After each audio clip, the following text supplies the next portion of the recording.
3,5 года назад Путин устроил самый дорогой костер в истории страны и подбрасывает в него ваши деньги как дрова. Счет уже больше 30 триллионов рублей. Это, на минуточку, как весь годовой ВВП такой страны, как Финляндия. Но только у финнов эти деньги идут на школы, больницы и нормальную жизнь, а в России на гробовые, ракеты по жилым домам и тонны металлолома, который сгорает под условной Авдеевкой. Вы на канале «Утилизатор реальности». И сегодня я покажу вам, куда именно утекли эти триллионы, кто на них нажрался и что на них можно было бы построить, если бы страной не правил патологический маньяк с фетишем на войну. Цифры будут жесткие, выводы еще жестче. Поехали. С начала вторжения путинский режим наращивает военные траты так, как будто собирается воевать не с Украиной, а с Марсом. В 2022 году оборонный бюджет был 4,7 триллиона рублей. Через год уже 10,8. В 2025 перевалил за 15 триллионов. Это почти 170 миллиардов долларов. Для сравнения, это 8% всего российского ВВП. И это не просто много, это ебанически много. Но даже эти цифры не вся правда. Там в кучу намешано все. От содержания министерских генералов с пузом на 3 звезды до закупок оружия на будущее, которое, возможно, сдохнет на складе, так и не выстрелив. Если копнуть реальные расходы на саму войну, боевые действия, снабжение армии, выплаты мобикам и контрактникам, компенсации за груз 200, ремонт, топливо, снаряды, доставка десятков тысяч тонн боекомплекта каждый день, то выходит от 90 до 130 миллиардов долларов в год. В 2022 году около 70 миллиардов, в 2023 уже 110-120.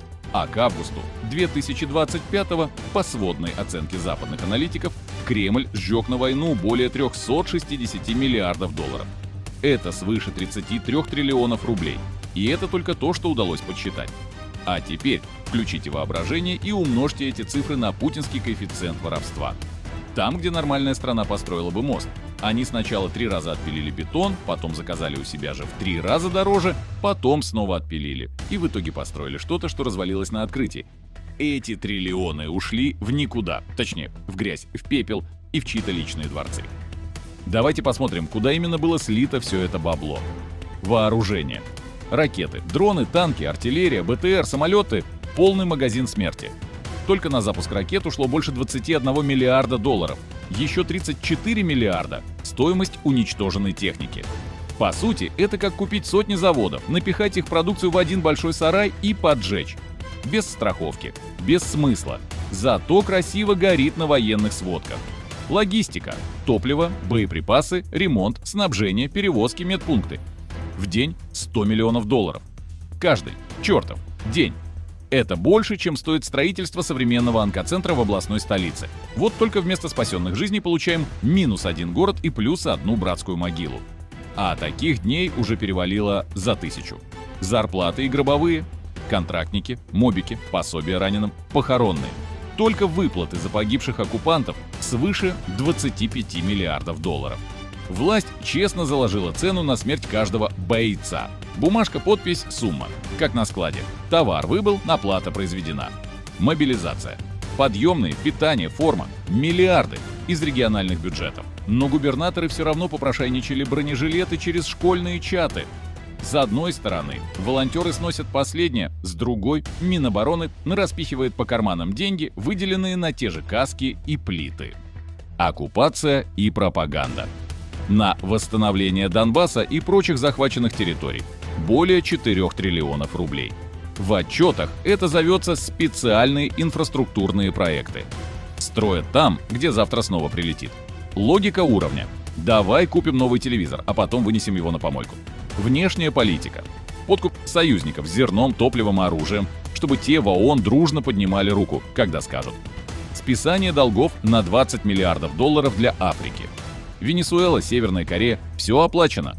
В обмен на что? На фантомное влияние, которого у Кремля уже давно нет. И все это только видимая часть айсберга.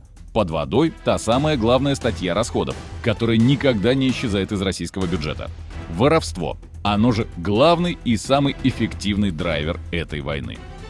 30 триллионов рублей. Сумма, от которой кружится голова, если представить ее в чем-то, кроме бункерных фантазий. На эти деньги можно было бы построить 1000 современных больниц мирового уровня по всей стране. Не на бумаге, а с реальным оборудованием, с реанимацией, томографами, нормальной зарплатой врачам. Не 40 тысяч в месяц, а 200-300. Можно было бы полностью реформировать скорую помощь, запустить санитарную авиацию в каждом регионе, чтобы люди не умирали в деревнях от аппендицита, пока скорая буксует в грязи. Дальше. Образование. До 10 тысяч новых школ и университетов. Не с ведром в туалете, а с лабораториями, спортзалами, бассейнами.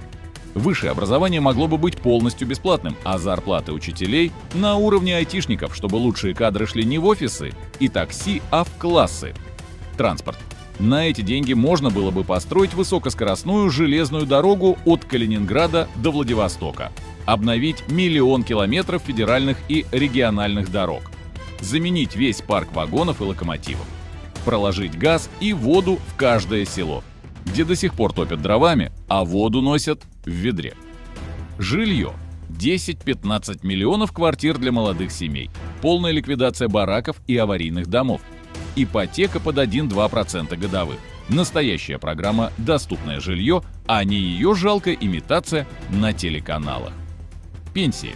Можно было бы поднять их до 60-80 тысяч рублей в месяц, обеспечить бесплатные лекарства, санатории и нормальный уход за стариками. Вместо нынешних концлагерей для пожилых – человеческие центры, где о стариках реально заботятся. И параллельно можно было бы вложиться в зеленую энергетику, цифровую экономику, собственную микроэлектронику, очистку страны от мусора и свалок. Словом, в жизнь. Но этого всего нет. И не будет. Потому что для Путина и его свиты ценнее новые танки, чтобы сжечь их под Бахмутом, чем новая школа в Кургане или больница в Якутске. Но даже если завтра утром Путин каким-то чудом сдохнет, война закончится, и российские войска уберутся с Украины, платить придется еще десятилетиями. Потому что разрушенные города, разбомбленные больницы, уничтоженная инфраструктура и сотни тысяч убитых – это не просто и в прошлом. Это счет, который рано или поздно будет выставлен. Он уже имеет имя – репарации. И этот счет будут оплачивать те же люди, у кого сегодня в холодильнике пусто, а в почтовом ящике квитанция за коммуналку на ползарплаты. Придется восстанавливать украинские города, отстраивать дома, чинить дороги, выплачивать компенсации семьям убитых. И платить будут не путинские олигархи с яхтами, а обычные россияне. Каждый год годами. Из ваших налогов, из ваших зарплат, из ваших пенсий. Так что готовьтесь, после спецоперации вас ждет специпотека на десятилетия. И платить будете не за свое жилье, а за чужие дома, которые будут восстанавливаться после российских прилетов. И все это бонусом к тем 30 триллионам, что уже сожгли. Спасибо, Владимир Владимирович. Теперь у россиян не только ипотека до гроба, но и репарации после гроба. 30 триллионов рублей. Давайте еще раз. 30 триллионов. Это не абстракция, не какие-то там бумажки из бюджета. Это ваши налоги, ваши будущие пенсии, ваши дороги, ваши больницы, ваши квартиры, которые пошли в топку. И бункерный хер этим не насытился. По данным украинской разведки, до 2030 года он планирует вбухать еще $1 триллион.